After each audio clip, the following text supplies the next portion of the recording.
So this is the MSI Optix MPG curved gaming monitor. Its full name is really the Optix MPG27CQ, but as much of a mouthful as that is to say, this is in reality a really interesting and appealing monitor that comes packed to the brim full of features. So let's start with the specs. This monitor is a 1440p 27-inch curved display. This means it has a PPI of 109 and 178 degrees of wide viewing angles according to the MSI website. This is a gaming monitor at heart, and so it will probably not come as much of a surprise that this panel has a 144Hz refresh rate for super smooth gaming, 1 millisecond response time, plus it also has 100% NTSC and 115% sRGB colors, which means that it has at least 35% more gamut coverage compared to most general monitors.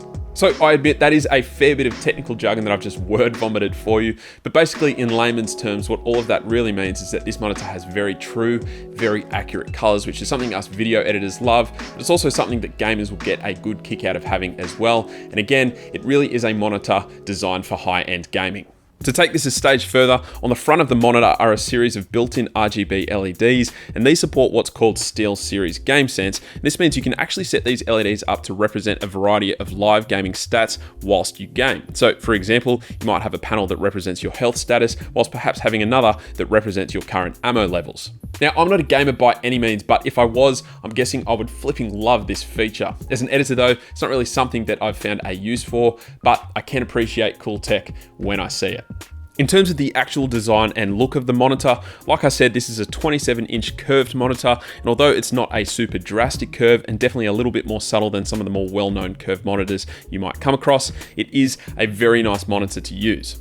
The display also has very thin bezels around the top and two sides of the panel, with just a single bezel at the bottom for housing all of those LED lights and whatever else technology needs to be squeezed in. On paper, the design seems to be a recipe for what should be a really beautiful looking monitor, and whilst it is definitely nice, there's something about it that just feels a little bit outdated. I don't know whether it's the black plastic trim aesthetics or perhaps something else, but I have seen prettier monitors.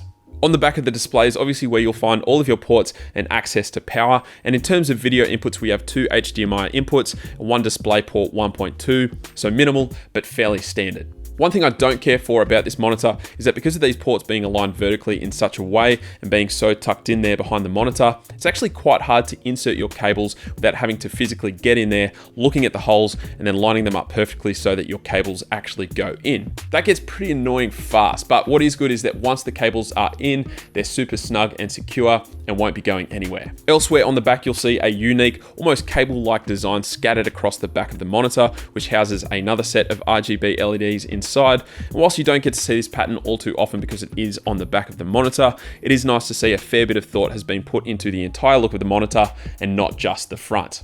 Aside from that, you'll also find on the back a little red joystick toggle, which actually serves as the method for navigating through the menus and settings for the monitor itself. At first, this little toggle can be a bit confusing to determine how it actually works, but after a short while, you do get used to it, and I actually think that in the end, it's a pretty cool design and implementation. On the side of the monitor, we have two USB-A 3.0 ports, which is very handy, and then below that, we have a headphone input and a microphone input.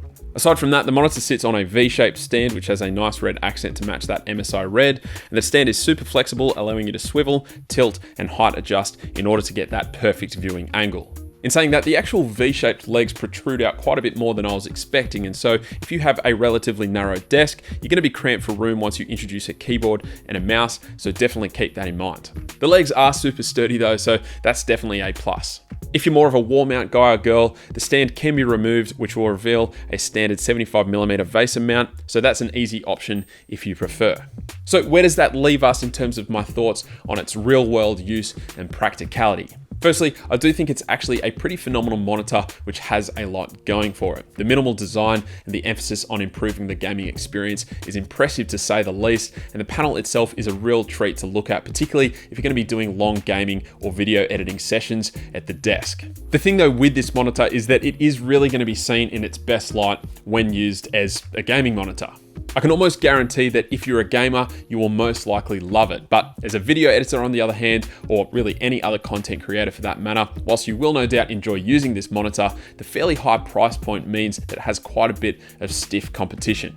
It's not 4K, it's also not the flashiest design I've ever come across, and it's not going to fit every single desk setup comfortably.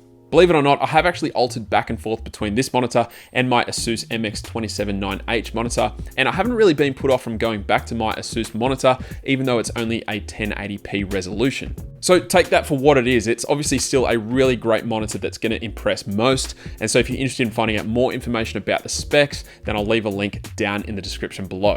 Before I finish up today, just a really big thank you to MSI, who actually sent this monitor out to me for an early look and for my honest feedback. I've now unfortunately got to send it back to them. But aside from that, thank you guys very much for watching, and I will catch you later.